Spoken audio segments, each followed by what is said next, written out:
Hey friends, party people, it's Dan. Welcome back. Welcome to another plastic miniature review, this time for the Frostgrave Ghost Archipelago Crewmen. Kind of a mouthful, but produced by North Star. And as with all of these sprue reviews, they are sponsored by North Star, as they were kind enough to send this over to us to check out together. So as ever, thank you North Star for your ongoing support here and for facilitating these reviews. A couple disclaimers, I guess my normal disclaimers here at the beginning, which is that this is a sprue review, which are for sets that we've identified that are a single sprue repeated multiple times, as is the case here, and really with most Frostgrave sets, in which if you pick the box up for yourself, you would get 4 copies of this sprue for 20 miniatures, and you'll get 2 copies of these North Star branded Renadra flat round 25mm bases. So what that means, we can look at just the one sprue together and I can give you a very good idea of what's going to come inside of the set. And if you're new here, a special welcome to you. What we're going to do is we're going to look at the sprue in detail. I'll give you some close-ups, some details on the number of bits. We're going to assemble some figures with an eye towards some kit bashing, maybe with some other North Star sets and maybe some other manufacturers. I'll do some scale comparisons with those other manufacturers and I'll give you my final thoughts. So with all that out of the way, I've been excited for this ever since the set was released, a number of years ago now, but in particular because the box art really gave me the same feeling that the old Warhammer 6th edition Empire Militia did, which is conveying kind of like a motley group of scoundrels and rogues and, maybe some pirates, some drunks, whatever, just a bunch of brawlers. And my hope is that, as we saw with their cultist line, like cultist 1, 2, and 3 sets, that the design is sort of open-ended enough that it gives you a lot of creative freedom to use this set in a number of different ways. So let's take a look at the front and the back of the sprue here. My general production notes for North Star are that everything's very clean. This is an older set of theirs, which I'll talk about in more detail in just a second. The Ghost Archipelago line, as I understand it, is a supplement that was released for their Frostgrave series of rules, which, if you're not familiar with that, is a skirmish-level fantasy game produced by Osprey, but in partnership with North Star, who produce the miniatures for it. But I mentioned this is a slightly older set for them, which I bring up only because the details on some of the clothing are slightly more shallow than what we see with certainly more recent North Star sets like their Cultist 3. But I would say it's maybe even a little bit softer than the Cultist 1 set that we just recently reviewed as well. And I'm mostly talking about like the connection point, like see this sash, the way it meets up with the leg. Like on a modern North Star set, you would have more definition there, I think. But the design, I think, is really great. I love that these 3 guys have these sashes kind of wrapped around their waists, like the big baggy trousers. I will say I've seen in other reviews that some people have been critical of the varied heights on some North Star figures, by which I mean, like, you see how this guy's legs are a little bit shorter looking than this guy here. I notice it here. I've really not noticed it on other sets, but I do see here, like, these 2 figures appear to be of different heights. I've said before, I really like that because people are different heights, and I like my miniatures. I even sometimes have some standing on these puddle bases, some not, just to give the illusion of even more height variation within a unit, just because I like that, because that's how people are. But anyway, just one more thing to be of note. But otherwise, the mold is clean. Like, there's very little flash or mold lines, right? And I think what's here, especially, like we talked about this with the Cultist 1 set too, even though I felt the detail was a little more shallow than the Cultist 3, I think especially once you're talking about painted figures on the tabletop level, we're really quibbling, right? It's mostly just the fact that, like, the Cultist 3 set is so detailed now that it makes these older sets look a little bit less, a little more lackluster, I guess, by comparison. But very nice, again, generic enough design that I even feel like you could make some cultists out of these, but I'll handle that at the kit bashing build phase, see what kind of miniatures we can make here. In terms of heads, there are 10 of them, so you can see here. Let me try to zoom in here for you. So just moving across the sprue. I like to categorize them where I can, but in this case, they're just a bunch of rogues, a bunch of crewmen. Nice to see, like, these bandanas and stuff here, sort of the Arabized heads, I guess I'll call these. I'll borrow the term from the Victrix sets that have had those.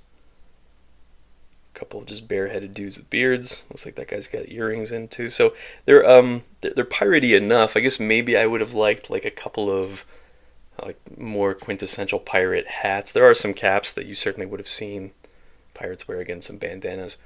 That all makes sense. And this is technically a 2-to-1 ratio of heads to bodies, which I like to see with multi-part plastic sets.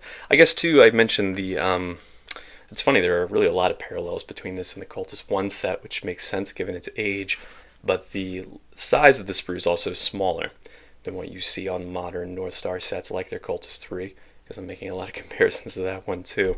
But I think that's also maybe the only other say issue with it, is that there are fewer bits on this than a modern North Star set, and I think maybe that's going to be the only place where it's lacking. Like a couple more heads, as I said, with some more like piratey hats would have been cool. Maybe like a head with like a dagger in its mouth, because when you have more sprue space, it allows you to play around with concepts like that without there being too much of an opportunity cost. But again, what are here, the heads are very nicely sculpted. So from there, let's talk about arms, because there you can see are a good number of arms. Not quite as many as the Cultist 3, but more than the Cultist 1, if you follow me. So for right arms, you've got 5 right arms. So you've got this kind of almost fireman-looking axe. You got a club. And notice too that all of the arms have the same like bracers on, which I like. I've seen other people criticize, like on their Wizards set, they made the same decision to do that, but it means you can mix and match any left and right arm that you want without having to worry about, whether it's the same style of sleeve. And it certainly works here for a bunch of, again, like cutthroats, to have them have basically the same bracer on. You got kind of like a fantasy arming sword here, a scimitar, and then some kind of, again, fantasy looking sword up here. So again, my only criticism is maybe just the lack of space made it to where, like, I would have liked to see like some cutlasses. Another thing would be pistols. Maybe we should take a moment here to talk about that there's no pistols on this set, no firearms of any kind, which makes sense because there are none within the Frostgrave world. However, like on the Cultist 3 set, we saw that they included a chainsaw, not because there are chainsaws in Frostgrave, but because it allows for conversion work within the Stargrave range, maybe some other game systems as well. So I made that claim at the end of the Cultist 3 review, that the shame of the success of that kit is it's going to make me want them to come back and review a lot of these older sets that aren't, like, there's nothing wrong with this set, I just want more, right? Because I'm greedy that way. So there are two two-handed weapons. You can see there's this nice looking like rope cutting axe, and then this thing which has a name, but it's for ships. It's some kind of demi pike / billhook thing. So those conclusions are very nice. And then there are 3 ranged weapons. You can see the 2 bows here, and then there's a crossbow over here, which we see on just about every Frostgrave set, I think. Some kind of breakdown of weapons like that. A couple of quivers to accompany them over here. And then from there, rounding out the sprue, you got a couple of shields down here. Those kind of buckler style shields, which make perfect sense. You've got 3 dagger scabbards.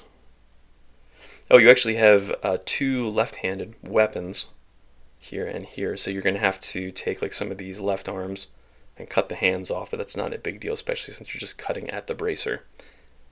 So if you wanted to have some left-handed weapons, there are your options. There, a little hatchet and a little dagger there. And then from there you got a few more accessories. Again, you got some pouches kind of scattered around. I'd mentioned these dagger scabbards. And it looks like a rum bottle. Their satchel over there. So it's cool. So what is here is very nice. So let me cut here. I'm going to assemble some of these figures, see what kind of kit bashing I can achieve with them. Okay. So I made a couple of miniatures here for you. The first 2 are just straight off of the sprue. No conversion work at all. And they went together great. I was dry fitting a bunch of the options. I didn't find anything that did not fit. And you can make a really diverse looking little group here, just with what's included. Again, this one is also made just from bits off the sprue. This next one has an arm swap with Firelock Games Blood and Plunder soldiers. Again, I mentioned wishing that there were some firearm options. I understand why there aren't, but I think that worked out just fine. It's like he's like about to shoot up onto a crow's nest or something.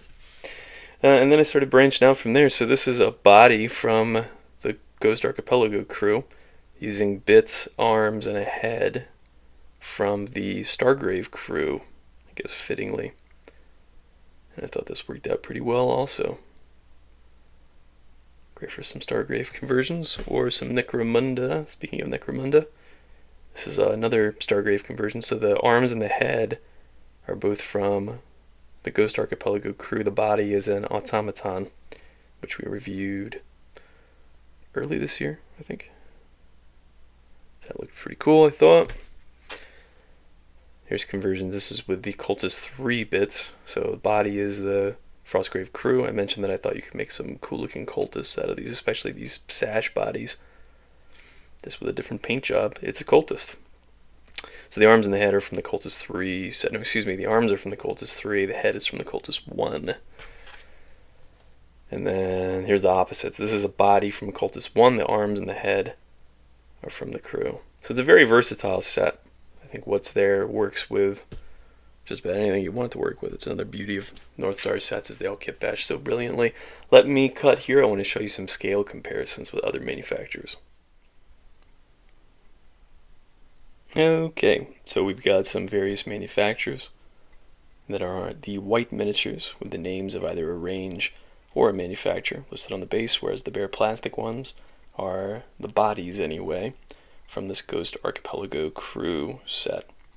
And pay attention as ever to some that have puddle bases, some that do not, because that adds a little bit of height variety to these miniatures. I think generally they scale well with everybody. They're a little bit on the big side compared to like the historical ranges, but that makes sense given that these are fantasy figures.